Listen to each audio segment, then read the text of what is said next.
ఢిల్లీ నుంచి గల్లీ వరకు హైకమాండ్ ఆదేశాలే బీజేపీ నేతలకు శిరోధార్యం. కానీ బీసీ రిజర్వేషన్ల బిల్లు విషయంలో మాత్రం తెలంగాణ బీజేపీలో డబుల్ స్టాండ్ నెలకొందనే చర్చ నడుస్తోంది. బిల్లుకు బీజేపీ ఎమ్మెల్యేలు జైకొడితే ఎంపీలు మాత్రం నయ్యంటున్నారనే ప్రచారం జోరందుకుంది. దీంతో ఒకే పార్టీ రెండు విధానాలంటూ ఆ పార్టీలో ఇప్పుడు రచ్చలేపుతుంది. రేవంత్ మాస్టర్ ప్లాన్లో బీజేపీ ఇరుక్కుందని అసెంబ్లీలో ఎమ్మెల్యేలు ఓకే చెప్పడంతో ఇటు కేంద్ర నాయకత్వం కూడా ఇరకాటంలో పడిందనే చర్చ తెరపైకి వస్తోంది. ఇంతకు బీసీ బిల్లుకు రాష్ట్ర కమలదళం సహకారం అందిస్తోందా? అఖిలపక్ష సమావేశానికి హాజరవుతారా? ఇప్పుడు వారి ముందున్న కర్తవ్యం ఏమిటి? Let's watch the story. Okay party రెండు విధానాలు. తెలంగాణలో బీసీ రిజర్వేషన్ల బిల్లుపై ఇప్పుడు బీజేపీలో అదే రచ్చ నడుస్తోంది. కమలం ఎమ్మెల్యేలు ఎంపీల మధ్య సమన్వయం లేదా అనే డౌట్స్ రేజ్ అవుతున్నాయి. కాంగ్రెస్ ప్రభుత్వం తీసుకొచ్చిన బీసీ బిల్లుకు అసెంబ్లీలో కమలం ఎమ్మెల్యేలు జైకొడితే అదే బిల్లుపై ఆ పార్టీ ఎంపీలు అభ్యంతరం తెలపడం చర్చనీయాంశమవుతోంది. ఒకే బిల్లుపై ఎమ్మెల్యేలు ఎంపీలు వేరువేరుగా తమ విధానాలను ఎందుకు అవలంబిస్తున్నారు?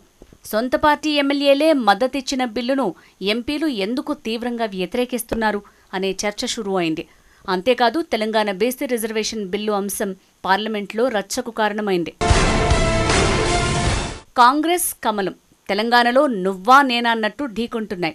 ప్రధాన ప్రతిపక్షం బీఆర్ఎస్కు ఏమాత్రం తీసిపోకుండా ప్రజా సమస్యలపై, రాష్ట్ర ప్రభుత్వ వైఫల్యాలపై కొట్లాడుతోంది బీజేపీ. 6 గ్యారంటీలు సహా అనేక అంశాలపై ప్రజల గొంతుకగా బీజేపీ నేతలు వాయిస్ వినిపిస్తున్నారు. అయితే వెనుకబడిన వర్గాలకు రాజకీయ, విద్య, ఉద్యోగాల్లో 42% రిజర్వేషన్ల విషయంలో మాత్రం కమలం ఎమ్మెల్యేలు అనూహ్యంగా బీసీ బిల్లుకు అసెంబ్లీలో మద్దతు తెలిపారు. అంతకుముందు బీసీ లెక్కలు తప్పుల తడకగా ఉన్నాయని, కొత్తగా ముస్లిం బీసీలు ఏంటని ప్రశ్నించారు.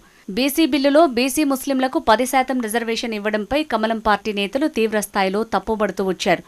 మరీ ముఖ్యంగా కేంద్ర మంత్రి బండి సంజయ్తో ప్రారంభమైన రచ్చ మరో కేంద్ర మంత్రి, రాష్ట్ర అధ్యక్షుడు కిషన్ రెడ్డితో సహా పార్టీ నేతలందరూ మద్దతిచ్చేదే లేదని బహిరంగంగానే విమర్శలు చేశారు. కానీ బిల్లు అసెంబ్లీకి వచ్చినప్పుడు మాత్రం బీజేపీ ఎమ్మెల్యేలు బేషరతుగా జైకొట్టారు. చట్ట సవరణ కోసం బిల్లును పార్లమెంటుకు పంపాలన్న తీర్మానానికి సైతం ఓకే చెప్పారు. ముస్లింలకు ప్రత్యేక రిజర్వేషన్ల అంశాన్ని బీజేపీ తొలి నుంచే వ్యతిరేకిస్తూ వస్తోంది. మత ప్రాతిపదికన రిజర్వేషన్లు ఇవ్వటం రాజ్యాంగ విరుద్ధమంటూ కమలం నేతలు వాదిస్తున్నారు. పార్లమెంటు ఎన్నికల సమయంలో అమిత్ షా మతపరమైన రిజర్వేషన్లకు బీజేపీ పార్టీ వ్యతిరేకమని ప్రకటించారు.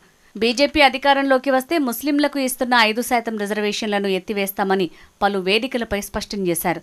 అదే కోణంలోనే తెలంగాణ కాషాయ దళం సైతం కాంగ్రెస్ ప్రభుత్వం తీసుకొచ్చిన బీసీ రిజర్వేషన్ బిల్లులో బీసీ ముస్లిం కోటాను తీసివేయాలని, బీసీ ముస్లింలకు 10% రిజర్వేషన్ ఇవ్వటం వల్ల బీసీలకు అన్యాయం జరుగుతోందని వాదించారు. ఒకవైపు మైనారిటీ కోటాలో రిజర్వేషన్లు పొందుతున్నారని, మళ్లీ బీసీ ముస్లింలకు రిజర్వేషన్ ఎందుకు అంటూ ప్రభుత్వాన్ని నిలదీశారు. ఇలాంటి బిల్లులకు కమలం పార్టీ మద్దతు ఇవ్వదని, బీసీ ముస్లిం 10% రిజర్వేషన్ తొలగిస్తేనే మద్దతు ఉంటుందని, అప్పుడు కేంద్రంతో మాట్లాడతామంటూ పలు సమావేశాల్లోనూ ప్రకటించారు. కానీ అసెంబ్లీలో కాంగ్రెస్ ప్రభుత్వం ప్రవేశపెట్టిన బీసీ బిల్లుకు బీజేపీ ఎమ్మెల్యేలు మద్దతు ప్రకటించారు. ఇక్కడే అందరినీ విస్మయానికి గురిచేసింది. ప్రతి విషయంలో రేవంత్ సర్కార్ను టార్గెట్ చేసే కమలదళం ఈ విషయంలో వ్యతిరేకిస్తోందనే భావనలోనే కాంగ్రెస్ నేతలు ఆలోచించారు. అయితే ఎలాంటి అడ్డంకులు లేకుండా బీసీ బిల్లుకు బీజేపీ ఎమ్మెల్యేలు సంపూర్ణ మద్దతు ప్రకటించారు. దీంతో ఇప్పుడు ఆ పార్టీలో భిన్నాభిప్రాయాలు వ్యక్తమవుతున్నాయి.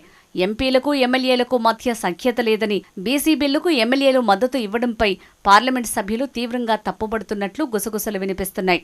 సమన్వయం లేకే ఎవరికి వారే యమునా తీరే అన్నట్లుగా వ్యవహారం ఉందని లోగుట్టుగా వినిపిస్తున్న మాట. ఇప్పుడు అదే నిజమనే విధంగా పార్టీ అంతర్గతంగా చర్చ జరుగుతోంది. తెలంగాణ అసెంబ్లీలో ఆమోదం లభించడంతో చట్ట సవరణ కోసం బీసీ బిల్లును పార్లమెంటుకు పంపింది కాంగ్రెస్ ప్రభుత్వం. దీంతో ఇప్పుడు ఆ బిల్లు బీజేపీ నేతృత్వంలోని కేంద్రం కోర్టులో వేసినట్టయింది.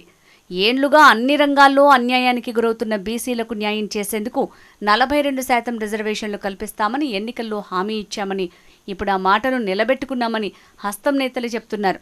బీసీ రిజర్వేషన్ల చట్ట సవరణకు కేంద్రం మద్దతు ఇచ్చి బీసీల పట్ల బీజేపీకి ఉన్న చిత్తశుద్ధిని నిరూపించుకోవాలని కాంగ్రెస్ నేతలు చెప్తున్నారు. అయితే బీసీ బిల్లుకు అసెంబ్లీలో బీజేపీ ఎమ్మెల్యేలు మద్దతు ఇవ్వడంతో ఆ పార్టీ కేంద్ర నాయకత్వం సీరియస్ అయినట్లు తెలుస్తోంది. ఒకే పార్టీలో రెండు విధానాలు ఉంటే ప్రజల్లో చులకన భావం ఏర్పడుతుందనే అభిప్రాయం అధిష్టానం పెద్దల్లో వ్యక్తమవుతున్నట్లు సమాచారం. బీసీ రిజర్వేషన్ల బిల్లుకు బీజేపీ ఎమ్మెల్యేల మద్దతు ప్రకటించడం ఆ పార్టీ జాతీయ నాయకత్వాన్ని ఇరకాటంలోకి నెట్టించినట్లవుతుంది. పైగా 9వ షెడ్యూల్లో బీసీ రిజర్వేషన్లను చేర్చేందుకు కేంద్రం దగ్గరికి తెలంగాణ బీజేపీ పెద్దలే తీసుకుని వెళ్లాలని సీఎం రేవంత్ రెడ్డి అంటున్నారు. మరి కమలం పార్టీ నేతలు కేంద్ర పెద్దల వరకు వెళ్తారా లేదా అన్నదానిపై చర్చ జరుగుతోంది. తాజాగా బీసీ బిల్లుపై పార్లమెంట్లో ప్రస్తావించారు జేపీ నడ్డా. మత ప్రాతిపదికన ముస్లింలకు రిజర్వేషన్లు ఇవ్వటం ఏంటని వ్యాఖ్యానించారు.